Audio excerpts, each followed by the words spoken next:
Na live de hoje, eu falei sobre casos práticos envolvendo loteamentos, em especial loteamentos não registrados, ou que se tem o contrato de promessa de compra e venda, ou em alguns casos, cessão de herança.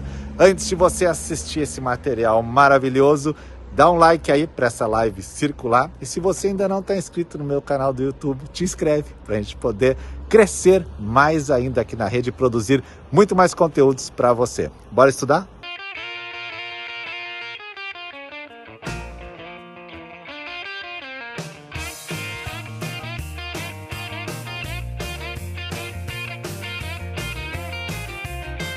Então vamos lá. Os alunos colocam as dúvidas, os próprios alunos mais experientes respondem e a equipe acompanha o que está acontecendo e, quando é preciso, também intervém. Sadi Muraro botou uma dúvida lá, o aluno. Vamos lá. Boa noite. Boa noite, né? Cessão de direitos hereditários, ele colocou. O imóvel foi adquirido da esposa e dos filhos do falecido por instrumento público. Tudo bem até aqui. A gente sabe que a herança, toda a herança, ela vai passar por um procedimento de inventário e ao final será feita a partilha dos bens, né? Quitando as dívidas, partilha os bens, tá? Muito bem.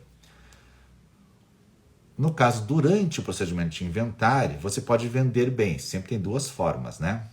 Você pode vender por alvará judicial, o que já transmite a propriedade com o registro logo, ou pode fazer cessão de direitos hereditários por escritura pública. E essa cessão depois será anexada ao inventário e no inventário vai a partilha.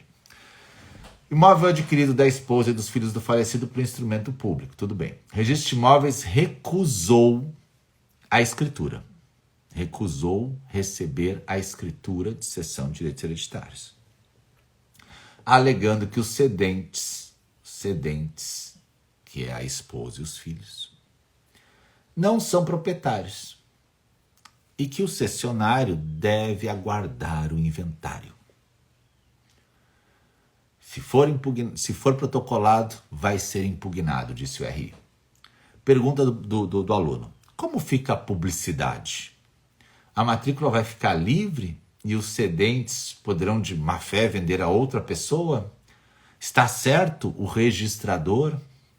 Então já temos resposta, tem 7 respostas aqui, mas eu vou me ater primeiro a fazer o comentário-chave, né? A cessão de direitos hereditários, ela não é um título que transmite a propriedade. Ela não vai ter entrada no registro de imóveis. Muitas pessoas têm cessão de direitos hereditários em casa, que compraram heranças, tá? Primeira coisa, ela tem que ser feita por instrumento público e ela tem que ir ao processo de inventário e ao final sai na partilha. Pelo fato de ter cessão, não quer dizer que vai direto ao registro, ela vai passar pelo inventário e pode ter dívidas ali. E aí nessas dívidas vai ser apurado como fica essa cessão, tá? A cessão não é uma garantia suprema. É um documento, um contrato, mas ele não tem entrada no registro de imóveis direto. Ela precisa passar pelo processo. A preocupação do aluno qual é? Professor, mas e a publicidade? Ninguém vai saber que o meu cliente comprou? E isso é extremamente polêmico, eu sei.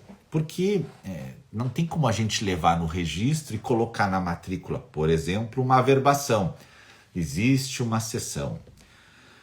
Porque a gente sabe como que é o brasileiro, né? Ele não vai mais fazer o inventário, ele vai deixar aquilo como está, assim. E aí ele vai fazer a cessão da cessão e vai averbar também. E a cessão da cessão vai ser passar por outra cessão que vai averbar também. E daqui a pouco alguém vai querer penhorar os direitos da cessão mediante averbação. E a vida vai ficar uma bagunça. Então, a cessão precisa ser levada ao inventário para que ela seja, ao final, destinada na partilha. Além disso, a cessão pode ter 2 formas bem detalhadas. Na primeira, a gente cede uma cota da herança. Papai faleceu, e deixou um patrimônio de R$ 1 milhão.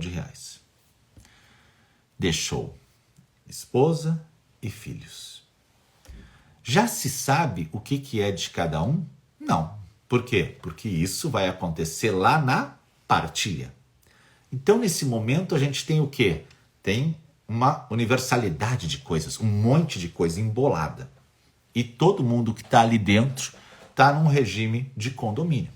Todo mundo da herança está num regime de condomínio ali dentro. Ah, professor, mas tem 3 herdeiros e 3 terrenos. Não seria óbvio apenas cada um já escolher o seu? Sim, mas isso é lá na partilha. A gente não chegou lá ainda. A recém ocorreu a morte. Tem que fazer o inventário e chegar na partilha.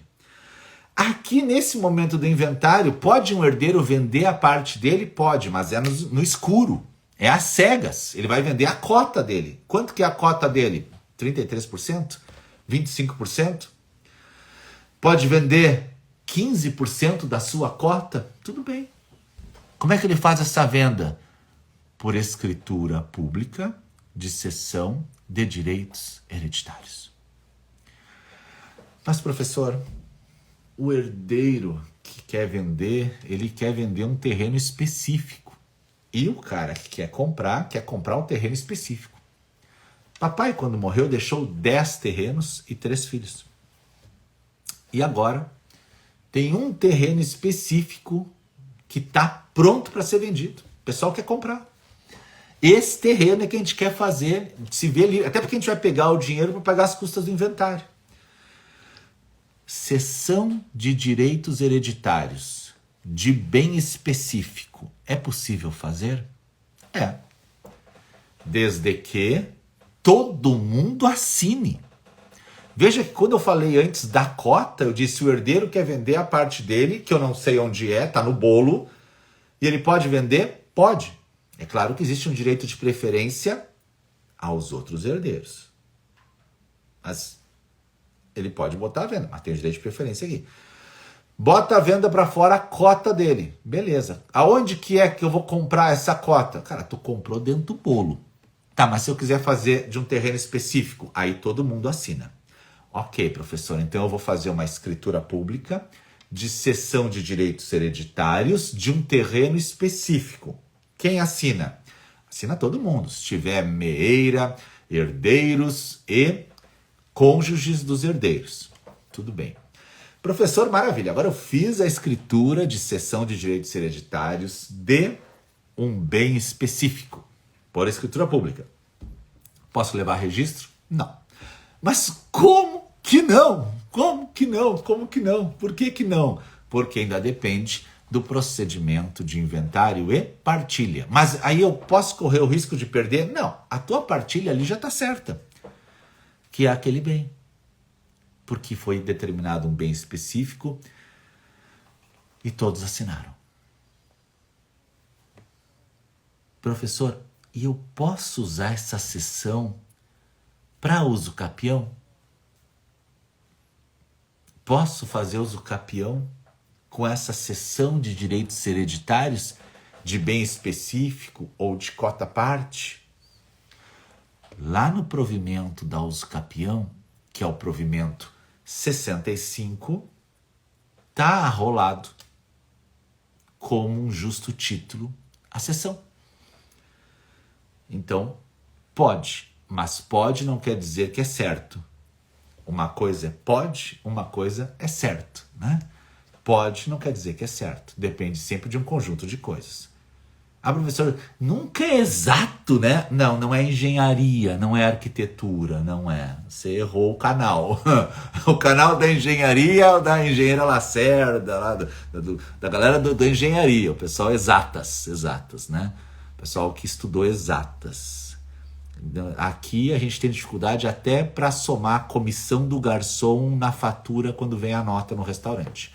Vem a nota, o garçom fala a comissão é 10%, se o senhor quiser pagar, eu digo, dá para calcular? Né? Se é um engenheiro, faz na hora e já paga. Né? Não, já calcula até o troco quanto vai vir. A gente não, a gente é de humanas. Né? Agora, se você perguntar se o garçom tem dignidade humana, eu posso falar. Aí é minha praia. Tá? Então, cada um na sua área. Né? Eu posso ajudar na hora, ó, ali, né, são trabalho escravo, né? Eu posso dizer isso, né? Porque eu sou de humanas. Mas eu não posso calcular nem a comissão do garçom sob pena de eu cometer um erro e dizer assim, o senhor deu só 8%. Não deu os 10%, não. Porque eu não sei acertar os 10%, tá? Então, aqui pode usar a escritura pública de cessão de direitos hereditários na usucapião? Pode. É certo? Não é certo. Não é certo. Está na Humanas. Parabéns. Seja bem-vindo ao time das Humanas, tá? Pois bem, professor, então a pergunta do Sadi é: foi feita a cessão de direitos hereditários por escritura pública e eu não consigo levar na matrícula do imóvel? Não consegue mesmo, tá? Tem que fazer o inventário. Mas como fica a publicidade, né? Pois é, aí aqui tem o debate que vai dizer assim, mas pela concentração teria que se trazer para dentro da matrícula essa informação. Não dá, tá? Não dá. Mas eu já vi um cartório no interior do estado, não sei o que fez. Eu sei que existe, né? Tem que nem tartaruga em árvore. Também tem. A gente olha até em cima da árvore, mas alguém botou ela lá. Ela não chegou lá sozinha, mas ela tá lá com as patinhas, esperando, né? Também tem cessão de direitos hereditários dentro de matrícula. Tá lá. Alguém botou. O que isso representa para o mundo é uma dificuldade de compreensão. Como escritura de posse. Escritura de posse vai para matrícula? Não. Mas eu já vi tartaruga em cima do poste. Ou pizza de sushi, que não deveria existir. Não deveria existir pizza de sushi. É óbvio, uma coisa é sushi, uma coisa é pizza, né? O cara que faz pizza de sushi, ele já perdeu a razão de viver, né? Não tem mais nada a perder na vida dele. É a mesma coisa, posse dentro da matrícula. Não tem por que botar posse dentro da matrícula, né? Salvo na legitimação de posse, que é reurb específica, né? Reurb lá é um caso específico da reurb, ou desapropriação com ordem judicial. Tudo bem, tá? Tudo bem. Fora isso, não traga a posse para matrícula, não traga a cessão de direitos hereditários para matrícula. A gente precisa ter cautela quando lida com essas coisas, para evitar o caos. Por que o caos? Você imagina cessão de posse na matrícula. Imagina. Que coisa mais linda. Bom dia, Dani Billing. Imagina isso, né? Ontem a gente estava no caso da mentoria e o Glaucio falou: a minha cliente comprou o imóvel há muitos anos por promessa de compra e venda. Tudo bem. E até hoje não foi passada a escritura e ela quitou 90% da promessa. Tudo bem. Ela já está dentro do imóvel. Tudo bem. Agora, a proprietária que vendeu há mais de 20 anos disse assim: não está pago, o imóvel é meu. E trocou a fechadura da casa e entrou. Como entrou? Entrou. Então tá lá a minha cliente e ela entrou também. E aí às vezes ela sai e ela entra de novo. Aí tu imagina eu querer averbar isso numa matrícula, né? Como é que eu... Não, a posse é do proprietário, está tentando a posse e a promitente compradora está lá dentro. Então, fazer uma ata notarial e averbar essa zona dentro da matrícula. É para acabar com o sistema registral. Aí eu até disse para ele, esses fatos a gente não precisa ter, né? Conhecimento na matrícula, né? Deixa, disse, não, eu sei, pessoal, vocês estão lhe contando o caos que está. Então, não tem como levar essas posses e invasões para a matrícula, tá? Então aqui, cessão de direitos hereditários, vai para a matrícula? Não. Mas eu já vi, tartaruga em cima do poste. Mas eu já vi e até já foi transferido, pizza de sushi. Não pode, tá? Não pode. Beleza? Sadi Muraro, na comunidade secreta sensacional. A pergunta dele tem 7 comentários. Vamos para a próxima, que é a Mayra Freitas Rocha. Mayra Freitas Rocha, na comunidade secreta. Vamos lá. Boa noite. Por favor, vejam se podem me ajudar. Qual o melhor caminho para resolver o seguinte caso? A pessoa comprou 2 lotes urbanos, o 17 e o 18, na quadra 3, há mais de 20 anos. E como as pessoas, agora está estourando, né? As pessoas não têm pressa, né, para resolver a vida delas.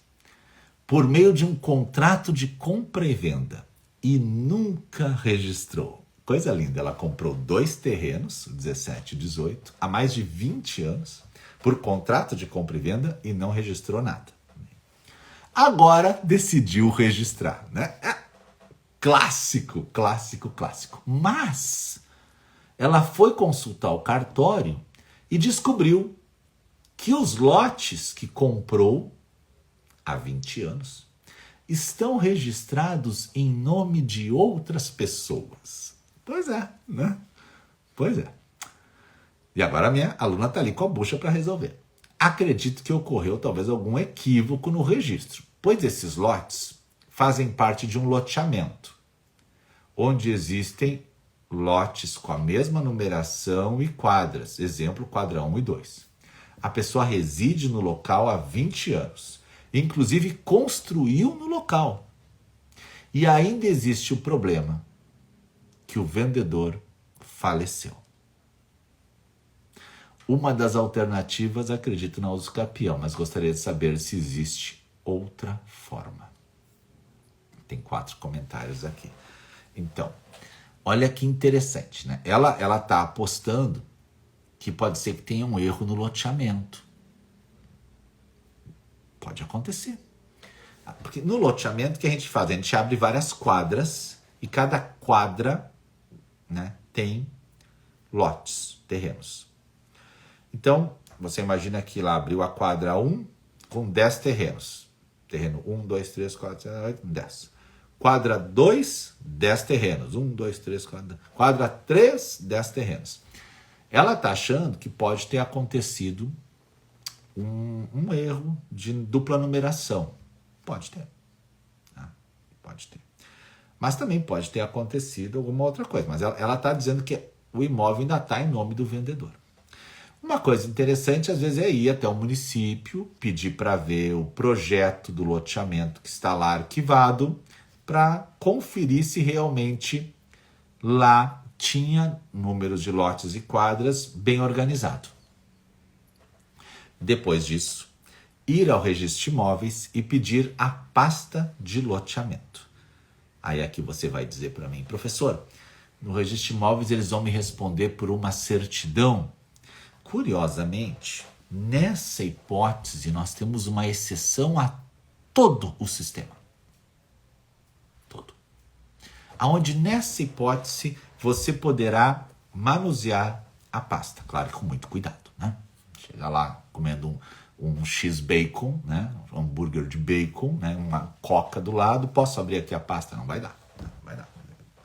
Não dá. Aliás, quem trabalha em cartório sabe que não dá para ficar passando chá por cima, né? Chimarrão, assim, né? Não. O livro está ali, né? Então, nesse caso, é um caso específico que você vai poder examinar a pasta. Então, você vai olhar se realmente a numeração está correta com o que está na matrícula. Pode ter acontecido um erro de ter lotes repetido o número? Pode. Quadra repetida? Pode. Afinal, você chegou no registro de imóveis e o terreno está em nome de outro. E a proprietária faleceu. Superada a primeira questão, se o lote está certo ou não, agora vem a segunda questão. Como levar esse lote ao seu nome? E aqui, eu vi que você colocou que houve um contrato de compra e venda. É normal que as pessoas façam um contrato de compra e venda à vista ou parcelado. Tá? Normalmente as pessoas fazem à vista como uma forma de segurar o negócio e mais tarde passar a escritura. E muitas vezes elas fazem parcelado, o que caracteriza a promessa de compra e venda. De qualquer forma, a regra é, após o pagamento, tem que haver a escritura pública que vai chegar ao registro. Maravilha. Nesse caso aqui, você precisa da escritura. O vendedor faleceu. Bom é procurar os herdeiros agora e perguntar para eles, olha, eu comprei esse imóvel do teu pai, da tua mãe, eu tenho aqui o contrato e agora eu queria passar a escritura. Você pode me passar a escritura? Para ver o que eles vão dizer. Teria sido muito pior se eles tivessem inventariado esse terreno por se tratar de propriedade dos pais. Ah, professor, mas eles saberiam que nós estávamos morando em cima. Olha, nem sempre. Eu já vi caso de pessoas que receberam herança e que moravam longe da minha cidade. Longe. Tipo, morava em São Paulo e eu com o cartório aqui numa cidade do Rio Grande do Sul. E aí eles puxaram todas as matrículas, fizeram o inventário, partilharam, trouxeram para registro. E a gente registrou. E em cima de algumas matrículas, de alguns lotes, tinham pessoas com casas construídas. E aí? Pois é. Às vezes o pai vende, não fala para os filhos, também a pessoa não pediu escritura, ficou aquilo lá meio embolado, e o cara é herdeiro lá em São Paulo, ele não vai vir aqui visitar o patrimônio. O cara morre e deixa 80 terrenos. Vai visitar os 80? Não. Joga tudo no inventário e partilha. Daí você está em casa com a promessa de compra e venda, não fez a escritura e o imóvel já está em nome dos herdeiros. Pode acontecer. Aqui no caso dela, pelo que eu vejo, a Mayra contando a história na comunidade secreta, o cliente comprou há 20 anos o imóvel, 20 anos, fez um contrato de compra e venda, mas nunca registrou. Aqui não está me aparecendo a informação se ele chegou a fazer uma escritura ou apenas um instrumento particular, tá? Eu teria a primeira dificuldade em analisar aqui, depois a Mayra pode responder para nós na comunidade. Era um loteamento. A segunda dificuldade que ela tem é que ela foi na matrícula no registro de imóveis e o imóvel está em nome de outras pessoas. Pode ter acontecido 1000 coisas aqui, né? Pode ser que ela tenha vendido de má fé para outros. Ou, como a Mayra acha, os lotes. Estão repetidos os números. E aqueles foram vendidos para uns e outro para outro. De qualquer forma, ela pergunta, posso fazer uso capião? Uso capião é matéria de posse, né? Então você tem a posse lá e ela tem 20 anos de posse. Então eu não vejo dificuldade de pleitear uso capião disso. Agora, quando você for fazer uso capião, você vai ter que notificar os proprietários tabulares da matrícula. Quando você notificar essas pessoas, elas vão se manifestar. Então, pode fazer uso capião? Pode. Vai dar certo? Não sei. Porque você vai ter que notificar eles, dizendo, olha, eu estou fazendo uso capião do imóvel que está no teu nome. Tá tudo bem? Tá tudo em ordem, né? Então, para saber. Daí a gente já vai descobrir se vai ter algo errado ou não. Lembrem sempre, né, que tanto a uso capião como a adjudicação, às vezes a pessoa acha que é simples, né? Fazer uso capião, faz a adjudicação. Mas a gente vai ter que chamar os proprietários que estão no registro para se manifestar. Não é simplesmente chegar no cartório e largar no balcão. Só registrar. Não. Tem um procedimento. Então, a gente não tem noção do que vai acontecer após o protocolo. Mas é certo, o cara está há 25 anos, fez a ata notarial. Não, tudo bem. É certo aos olhos do usucapiente, né? Tá feliz, é certo. Muito certo. A gente enxerga o mundo pelos nossos olhos. Sempre pode aparecer alguma coisa. Olha lá o meu concurso público. Tinha acabado. Estava em segundo lugar. Aconteceu alguma coisa depois de publicar as notas. Então, sempre tem coisas que podem acontecer. Abriu o procedimento de uso capião, começou a guerra. Você tem que estar preparado para as coisas que vão surgir. Então, mas eu estou há 20 anos, é certo? Certo? Não. Mas pode dar certo, tá? Pode dar certo. Casamento. Casei. É certo que eu vou ficar até o final da vida com ela? Não. Pode dar certo. Então, entrar com a usucapião não é certeza de usucapião. Por isso, nunca prometa. Né? E também não calcule baixo demais. Eu tenho alunos meus que no começo da carreira, isso aqui é certo, eu vou cobrar 2, 3 mil. E o certo não ficou certo. E se estendeu por mais de 2 anos. Se você botar 2 anos trabalhando numa usucapião para ganhar R$2.000, dá R$1.000 por ano. Não paga o seu pensar. Não paga o seu pensar. O advogado é uma mente que se aluga, né? Quem disse isso foi um tratadista italiano. Só que eu não sei a tradução correta, né? Mas ele disse que você aluga a mente dele para ele pensar por você. Então você paga para ele pensar por você. Botar R$1.000 por ano para pensar, nossa, né? Tá muito barato o teu pensamento, tá? Então, pode fazer o usucapião? Pode, Mário. Não sei se vai dar. Mas, a princípio, tudo leva a crer que sim. Maravilha? Respondida a dúvida da Mayra. Felipe Almeida. Antes disso, aqui passou uma aqui, ó. Eduardo.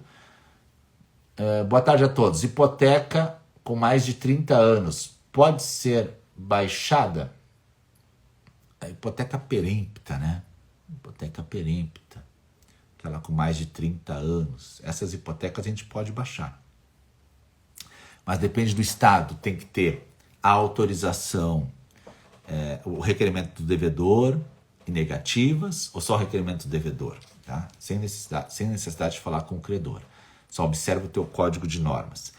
Felipe Almeida, pessoal, apenas um debate, não chega a ser dúvida, né? Passamos de 400 pessoas na live, é a primeira vez essa semana depois que o café voltou. Lembrando que esses cafés são todos orgânicos, né? Por falar em café, se você ainda não está sabendo, tem o café com registro de imóveis agora, um blend específico, uma edição limitada que nós fizemos. Se você tem interesse em comprar o novo blend do café com registro de imóveis, fale com a minha filha Vitória, que é ela que está com as informações e o número de cafés. Aqui atrás tem o selo de qualidade, tudo organizadinho, tá? É um blend. Tem a logomarca do café, professor? Tem ela ali, ó, café com registro de imóveis, ó, ali, tá? Então, só para você saber, né? Essa semana é a primeira vez que o café passa de 400 pessoas. Nosso café é todo orgânico. A gente só investe em tráfego em época que vai abrir nova turma. Isso aqui que você está vendo é o pessoal mesmo que está aqui, que acordou cedo e que não foi notificado por ninguém para estar aqui. Acordou porque eu disse, amanhã tem café, a galera vem de manhã, porque a galera estuda. Pessoal, apenas um debate, não chega a ser uma dúvida. Aqui na minha região, há uma loteadora que há 20 anos vendeu vários lotes. Muitos compradores não levaram a autorização, a escritura para registro. A autorização de escritura. Vamos ler mais um pouco. Hoje, muitas dessas pessoas estão querendo regularizar. Quer colocar no nome delas. Mas a empresa que ainda está ativa está querendo cobrar para renovar a escritura. Picaretagem, hein? Pode isso, Arnaldo. Gostei do pode isso, Arnaldo. Né? E a galera já desceu a lenha aqui, né? Que é chantagem, né? Chantagem é uma palavra francesa, né? Chantager, né? Em português é extorsão, né?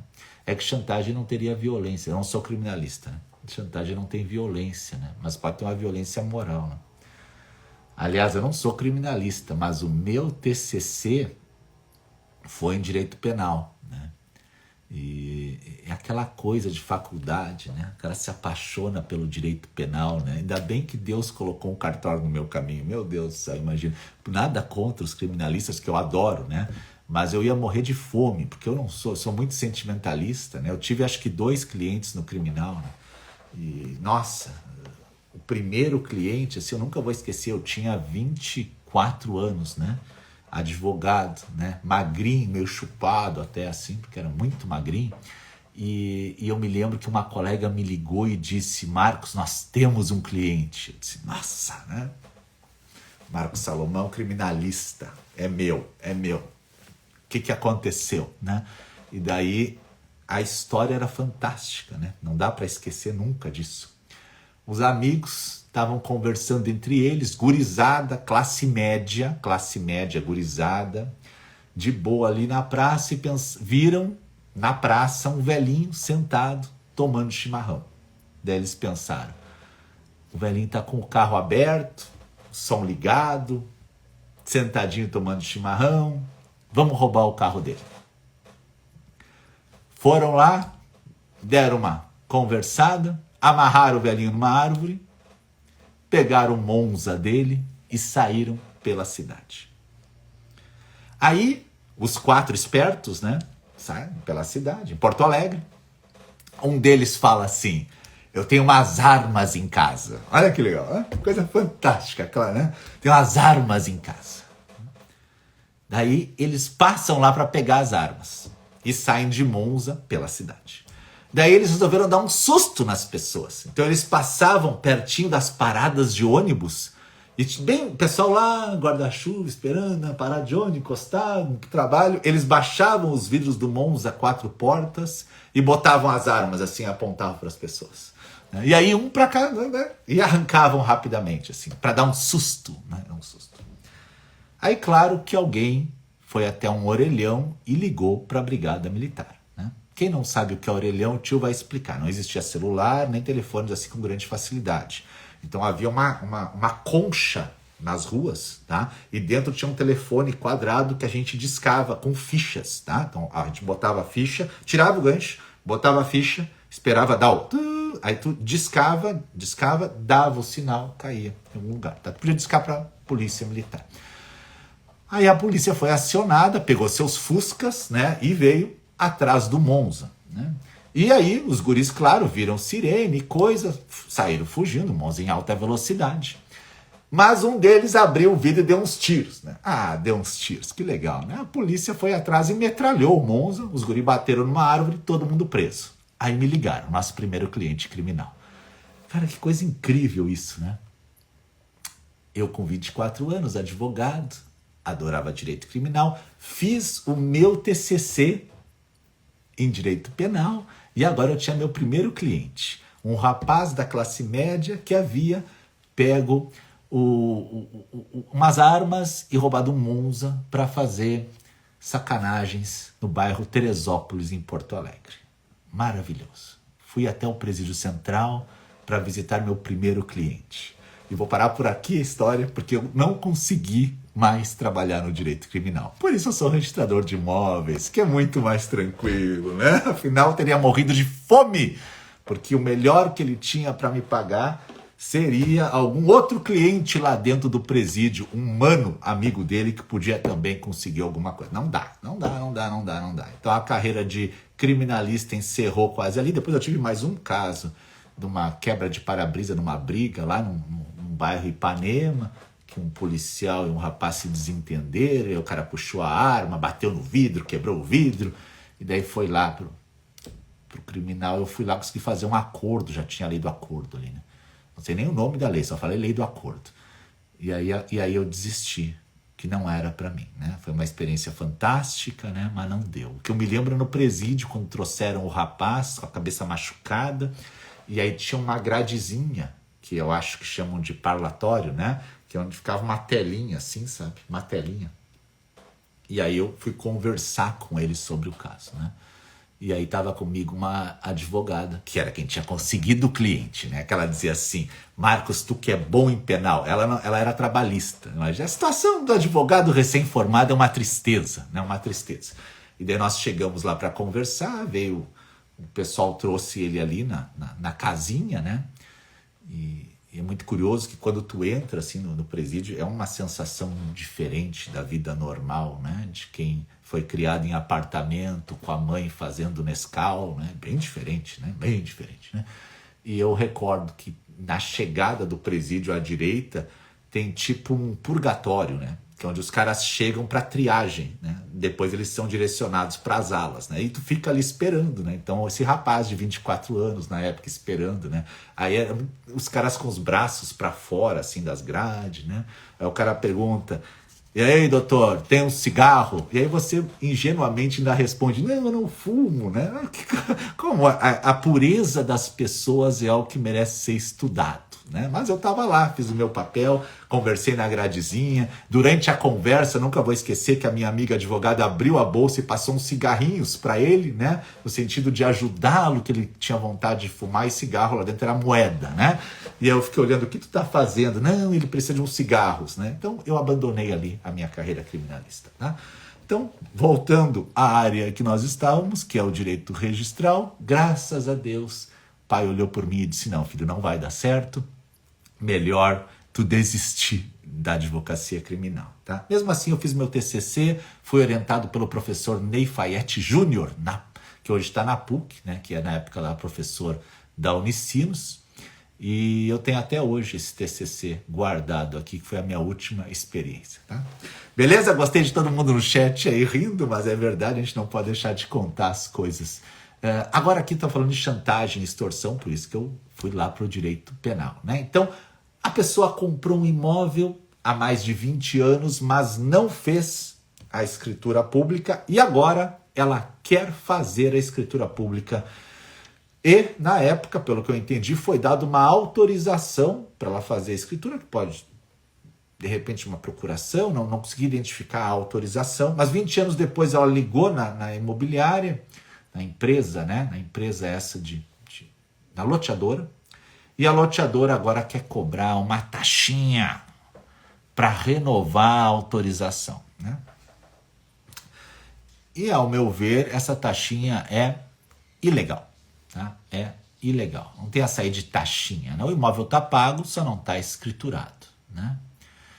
E aí, claro que você não precisaria pagar de novo para fazer essa escrituração. Então aqui cabe com certeza, o sol nasceu no Rio Grande, nesse momento está nos meus olhos. Vê como demora o sol para nascer aqui, né? Caberia aqui, de repente, uma denúncia disso até o Ministério Público, né? Poderia ver o que essa loteadora está querendo cobrar taxinha das pessoas e tentar enquadrar em algum tipo penal.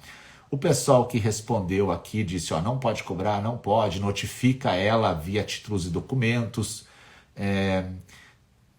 Até tem uma ideia aqui também de tentar pegar o contrato de promessa de compra e venda com a quitação e levar direto ao registro, porque alguns estados permitem que a promessa quitada sirva de título, dispensando a escritura, alguns estados, mas não é correta a manifestação da loteadora em querer cobrar algo a mais, tá? O sol nasceu no Rio Grande nesse momento, para quem quer ver aqui o sol gaúcho, lá está ele, olha lá. Finalmente apareceu o sol no Rio Grande. Não é fácil, isso são 7h27 da manhã. Eu tenho, o Felipe Almeida está aqui, ainda tenho o da Elaine, que eu vi antes. Deixa eu ver aqui. Elaine Furukawa, assim que chama? Tem mais o caso dela, que ela diz assim: prezados, boa tarde. No caso abaixo, o recibo de quitação prova o pagamento para fins de adjudicação compulsória ou devo fazer uso capião? O recibo de quitação.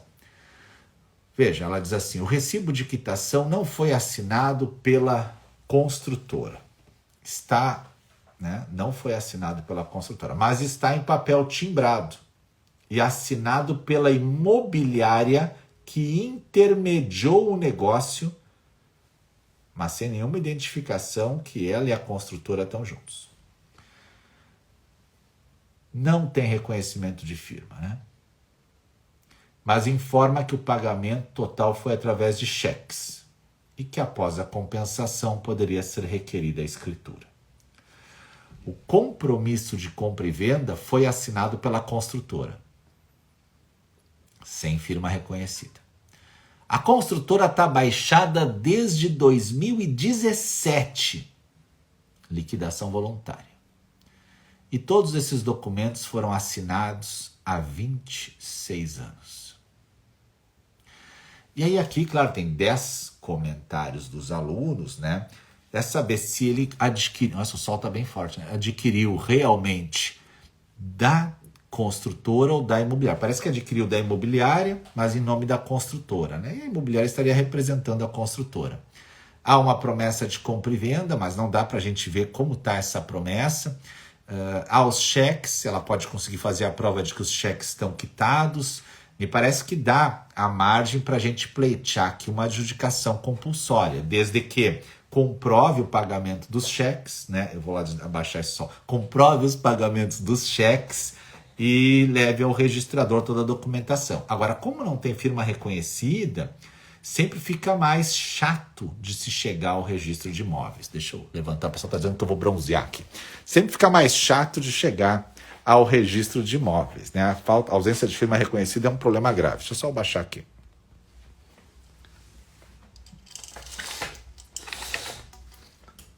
Aí. Ó. Não tem erro, né, pessoal? Rio Grande do Sul é Rio Grande do Sul, meus amigos. Sol nasceu. Agora, para você que mora no norte do país, já está com sol há 2 horas aí, né, cara? Nós chegamos agora. Nós estamos chegando agora no sol. E o nosso ainda vai embora mais cedo que o teu, né? Vamos para saber aqui. Como já está sendo, é por isso que tá meio ranzinza. Eu disse, não, eu não sou ranzinza. Sou o cara contra os ranzinza, né? Sol... O que tem de sol já é suficiente para a gente viver, tá bom? Não precisa mais, mas é exagero, né? Mais é exagero. Ok, então poder de adjudicação dá para tentar, mas talvez os documentos sejam meio fracos, tá? Isso é que nem quando eu fui comprar uma Brasília, o cara disse a Brasília é boa, mas é um pouco fraca de documento. Nunca vou esquecer disso, né? Então assim, o negócio é bom, tem posse, tá tudo ok, tem os documentos, mas eles são meio fracos para adjudicação. Adjudicação. O pessoal pergunta se eu tô de bermuda, né? Cadê a comprovação? Aqui, ó, gente. Vou dizer para você, ó. Peraí, vou mostrar aqui para você, ó. Este professor que vos fala nunca deu aula de bermuda na vida, ok? Tá? Olha aqui, ó. É a comprovação. Nunca. Isso aqui é raiz. É raiz. Tá? É possível fazer a adjudicação? É difícil, porque a adjudicação exige uma série de formalidades, tá? Mas não é impossível. Agora, talvez o caso mais provável, pela falta de reconhecimento de firmas, pela falta de vínculo da imobiliária com a loteadora, por não ter a quitação, mas ter a prova de que tem os cheques, me dá mais a entender que a facilidade maior estaria na usucapião, tá? Nesse primeiro momento, olhando assim a história sem ver os documentos, ok? Muito bem, 7 horas 32 minutos, 410 pessoas aqui. Eu fico muito feliz com vocês. Agradeço demais a audiência. Sexta-feira à noite tem aula. Para quem não é aluno, é uma oportunidade de conhecer o meu mais novo curso, que é um curso mais compacto, os primeiros passos no direito imobiliário, com um preço bem mais acessível. Para você que não conseguiu entrar no RI Descomplicado, não conseguiu nenhuma vaga, ou não tinha condições, a oportunidade é você estar sexta-feira à noite comigo no Zoom. O link está na minha bio. Se você quer comprar o Café com Registro de Imóveis, que é um café, uma edição especial, mande mensagem para minha filha Vitória. Tá? E novamente eu agradeço ao professor Justino pelo livro e pela menção ao meu nome e a dedicatória dentro da sua mais nova obra. Fica bem, fica com Deus. Até amanhã. Tchau, tchau.